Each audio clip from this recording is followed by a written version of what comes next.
I thought you were going to say instead of the test, but then I was like, nah, we can't do that. No. We got to do the test too. You guys need to see that. All right, here we go. Cramer's rule.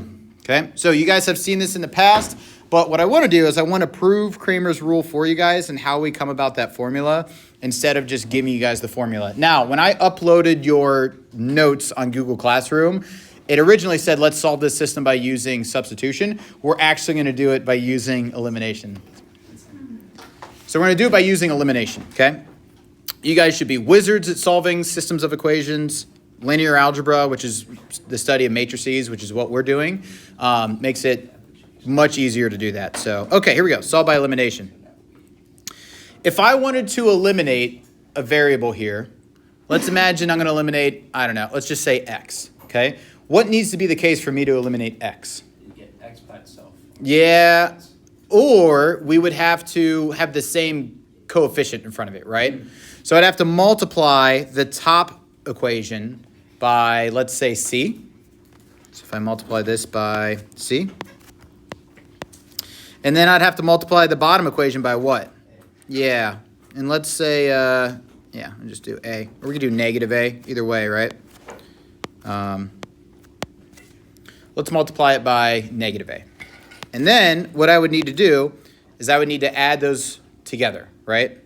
So if I do that, if I write that, I would have ACX plus BCY equals E times C. And then in the bottom one, minus ACX minus ADY equals negative AF, okay? And then I would add those together, and what do I get? Well, these would cancel out. So I would have BCY minus ADY equals EC minus AF. And now the goal of solving a system by using elimination is to solve for a variable. So what I'm going to do is I'm going to factor a y out. So then I'm left with BC minus AD equals EC minus AF. And now solving for y, I should divide both sides by that binomial that's in that parentheses. So I would get y equals EC minus AF over BC minus AD. All right, with me so far? Okay, pretty intuitive, but the next step I'm going to do, I'm going to be a little clever about it. I'm going to multiply top and bottom by -1, because that'll give me a result that's very helpful for what I want to show here.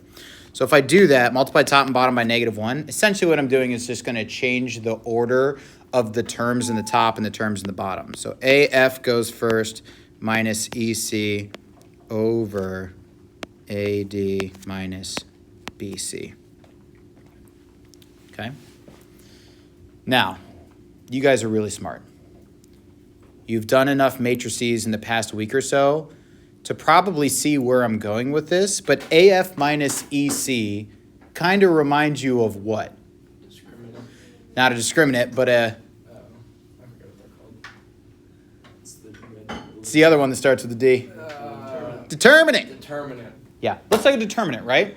Of what type of matrix? 2 by 2. A 2 by 2. Okay, so we could say that this looks like a determinant from a 2 by 2 matrix that would be like A, and then we can put an F here, and then minus EC, so we'll put an E here, and then a C there. Okay. Divided by, if I do, the denominator would probably also come out of looks like a determinant coming out of a 2 by 2 system. So I'm going to put in A here. And then, let's see, AD, so we'll put D there. And then we'll put a B here, and we'll put C right there. Okay? All right? So essentially what I've done is I've come up with a formula for me to solve for my value for Y.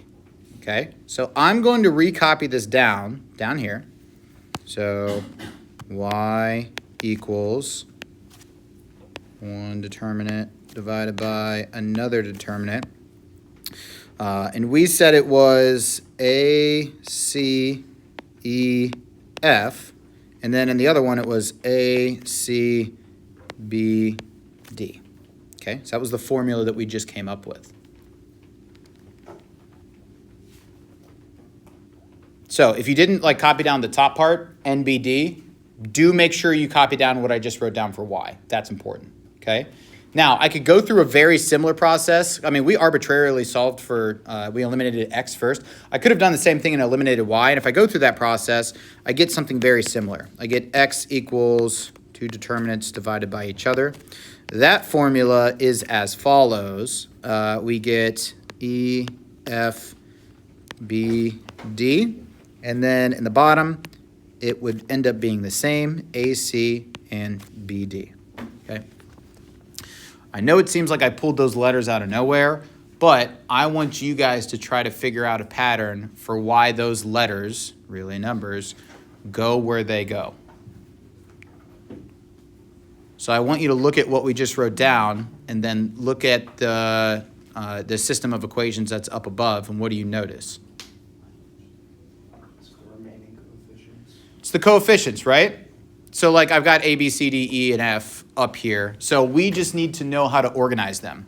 So my denominators for each one of my X variables and Y variables is the same, right? A, B, and then C, D. Where does that come from? The denominators is the easy part. Where does that come from? Again, it's your coefficients, right? But like which coefficients? Yeah, it's just the ones for X and Y, right? I mean, you see A, C, B, D is right there. So when I do my determinant for my denominator, it comes from just doing those values. So A, C, and B, D, just like that, okay? Talk to me about the numerator, though. Let's focus on like the X, the value for X here. What do you notice?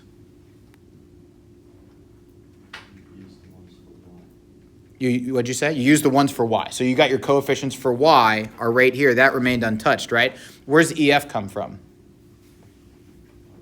The other side, or my constants, right? So the row for my constants goes where the variable is that I'm solving for, okay? So like right here would be us solving for X, but since I'm solving for X here, I'm going to replace that column with my constants, okay?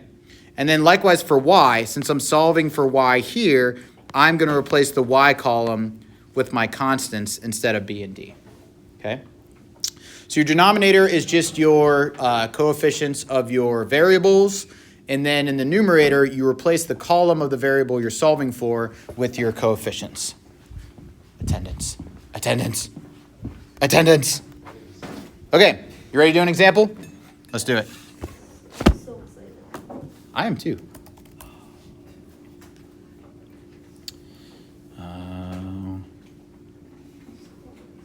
I'm missing Isabel, and then who else am I missing? Just Isabel? And Harper.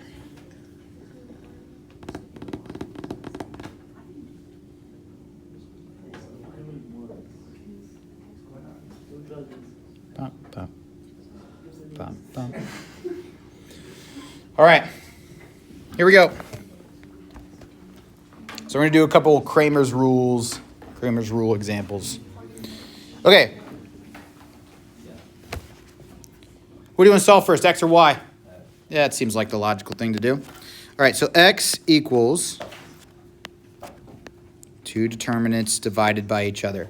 Denominator is the easiest one. Let's start there. You guys tell me, what are my entries for my determinants for my denominator matrices? Cool. We good there? Super. Now, numerator, a little tricky at first. What are my values going to be in my numerator? 4. You said what? 4 and 8. Almost. Where does the 4 and negative 2 go, Andy?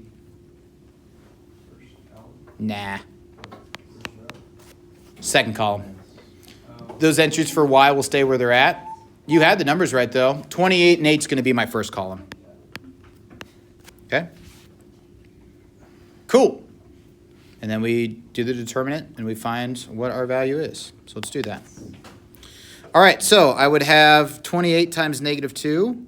So that would be negative 56. Minus 4 times 8. Is that 56? Could be wrong. Yeah, it's 56. Okay. And then minus 4 times 8, which gives me 32. Okay. Divided by 5 times negative 2 is negative 10 minus 12. All right. 56 minus 32 is going to be negative 88. And then negative 10 minus 12 is going to be negative 22. Oh, that works out nicely. What do you get? Yay. Now, I could very easily plug in x equals 4 into either of those equations and then find what y is, right? That's no problem. But for the love of the game, we want to practice Cramer's rule, so I'm going to do it again for y. My denominator stays the same, so 5, 4, 3, negative 2. My numerator is now going to change. Andy, redemption. 5, 3, 28. My guy.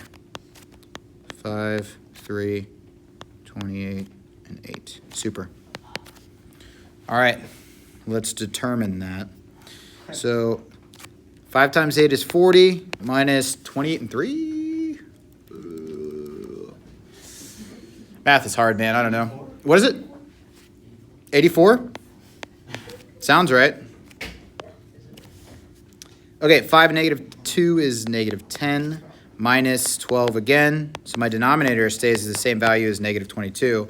My numerator is negative 44. Well, golly gee, that simplifies to equal what? 2. So I write my answer how?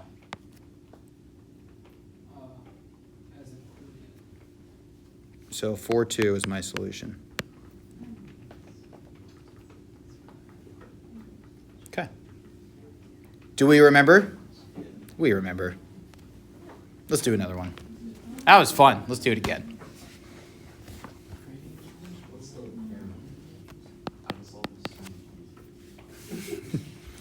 I believe that. At some point, we're going to find a math that Colin's really excited about. This is not the one. That day has not come yet. It's not today. That's all right. Hey, Colin. Yeah.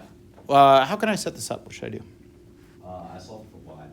Okay. Actually. Oh. All right. 6, 2, 18, 10. And then 6, 2, negative 3, negative 1. Cool. Great. Determinant time. 60 minus 36 over negative 6 plus, put a minus negative, right? Let's be thorough about it. Minus a negative 6. Oh, snap. What happens when that happens? No solution. Oh, boy, we can't divide by 0. That's an issue. So we do indeed get no solution, okay? However, upon further analysis, let's find out why that happened. Why did that happen? because the lines are parallel. They are indeed parallel. It's almost as if you guys have done this before. If I take that top equation and I divide everything by 3, you get 2x minus y equals 6. And my bottom equation is 2x minus y equals 10. And let's not lose sight of the fact that we're just working with linear equations here. If I wrote it in y equals mx plus b form, you guys are 100% correct. They would have the same slope. But what can you tell me about the y-intercept? Different. So same slope. Different y-intercept.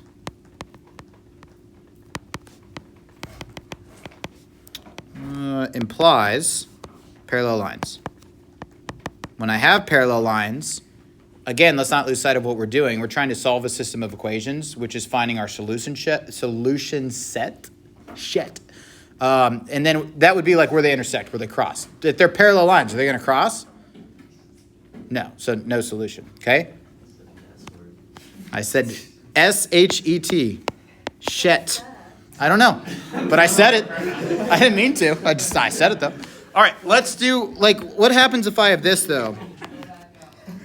Go back up. Sorry. Thanks for the. You just had to know. Oh, that's You're welcome. the list. What? You said it up.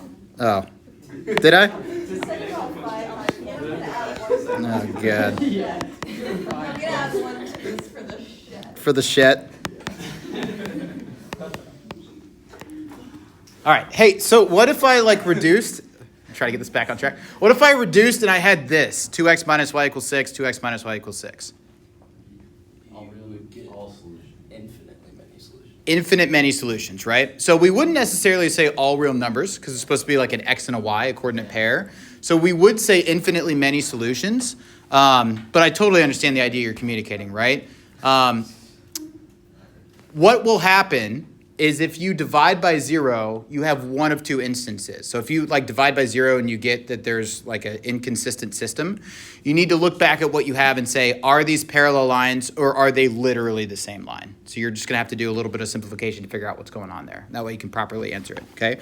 So this answer, if you had something like this, would be infinitely many solutions. That doesn't look like a U. Just go ahead and do that. Okay, cool. Infinitely many solutions. Okay. All right. Are you ready? Yeah, baby. The moment you've been waiting for. 3 by 3. Actually, honestly, this is not bad at all. It's not. And you can still use Cramer's rule on a 3 by 3 system. Okay. The same thing applies. The same pattern of how you set up your matrices apply. But now I have 3 variables. Okay.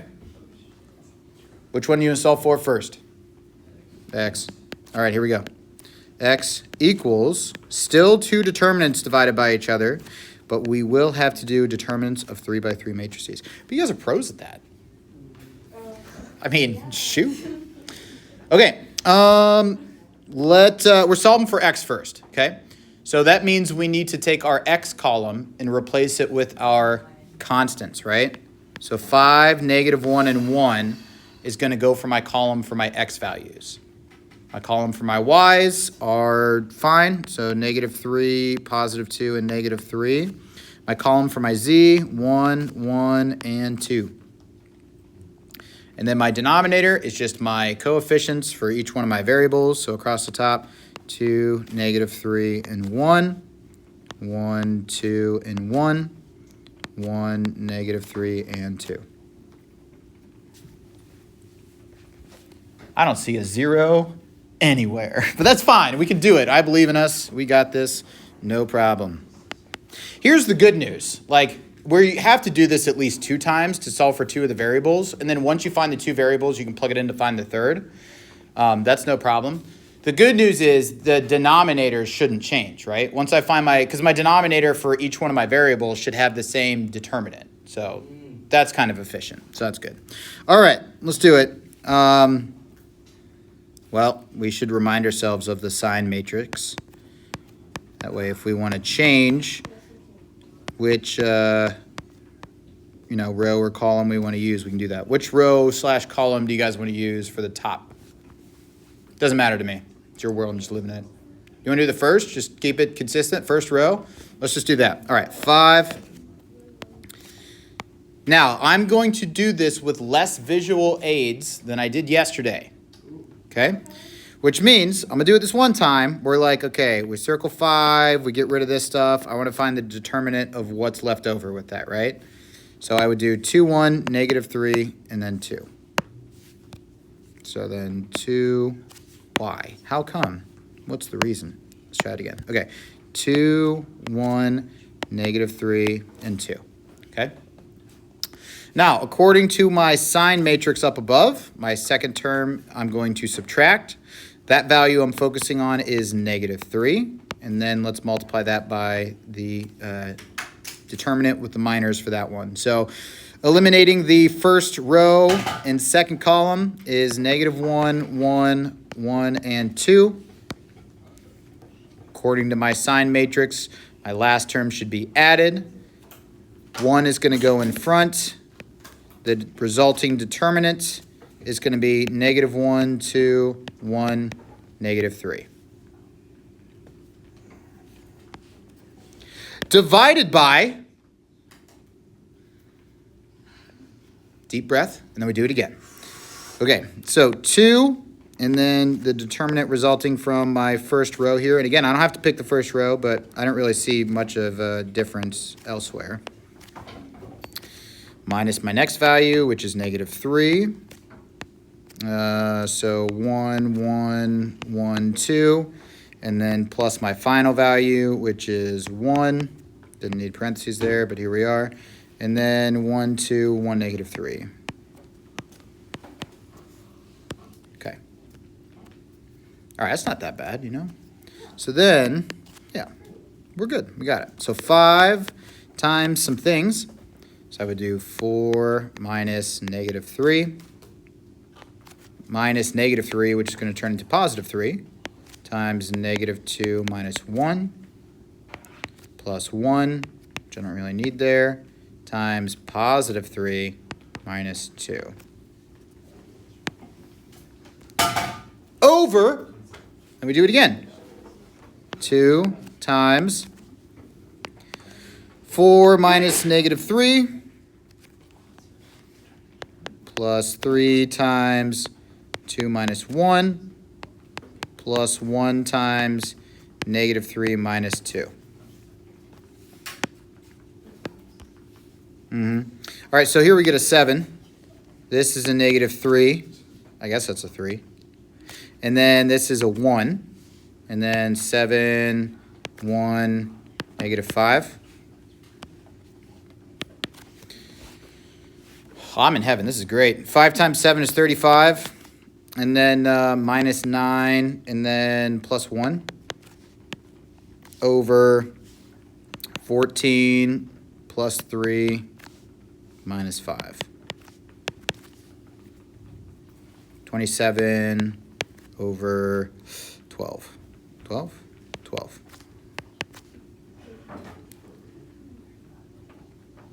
Which gives me 9/4. Yeah. Hey, here's a good thing. You ready for the silver lining?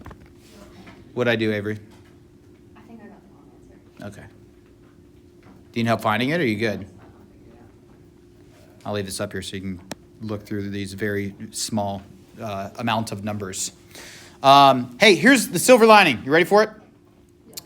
Our answer was a fraction.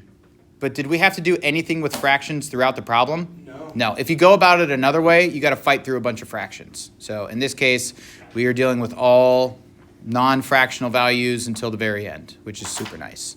Okay? All right. You guys can pick. Should we solve for x, or should we solve for z, or should we just set them up and not solve them? Set it up and not solve it. Roger that. We did solve for x. We should solve for y. Y it is? We're at least going to set it up. Okay? All right, so y equals, so now I go all the way back here. Oh, but the good news is my denominator is the same, right? Yeah. Yeah. So then my denominator, so I have a 3 by 3 determinant divided by a denominator of what? 4. Very good. So that's really good. What? Yeah, big time it's 12. Yeah, 100%. Yep, all day. It is 12. Thank you, Andy. That would have been disastrous. All right, so then now I need to set up my 3 by 3 determinant. I need to look at my solution here. Okay, so now I'm going to replace my column for y with my constants. So I'm looking at 2, 1, 1, 5, negative 1, 1. I'm being very careful not to miscopy anything. 1, 1, and then 2. Please make sure you're copying correctly because it's very easy to miss a negative sign, okay? And then you spin the wheel again. Yeah. Wheel of misfortune. Wheel of darkness. Should we do it? I mean, it's not that hard. Should we just... It's negative 9. It's what? Negative Did 9? you get negative 9? No. I got negative 9. How are you doing the negative signs with Yeah, that? it's not. You didn't solve for us. Ask that again. What'd you say, Emmett? I didn't The solve. I negative didn't signs, get and you 9. plug 5 in. I thought you just For said the I y, said- you I said it's don't fine. keep that negative that's already I there. thought you said it's 9. Fine. It's negative 9. You do not. It's negative 5. Okay. So the values, if you look like here, Emmett, it just matches exactly those values. Oh, okay. All right, never mind. Okay? All right. Okay. Should we do it? Nah, that's all right. So you would do it again, you'd find that determinant, and then you would get what your answer ends up being. Okay? I want to give you guys your test back, so let's do that. Cool. Your homework, hey, I remembered, it's on the last page.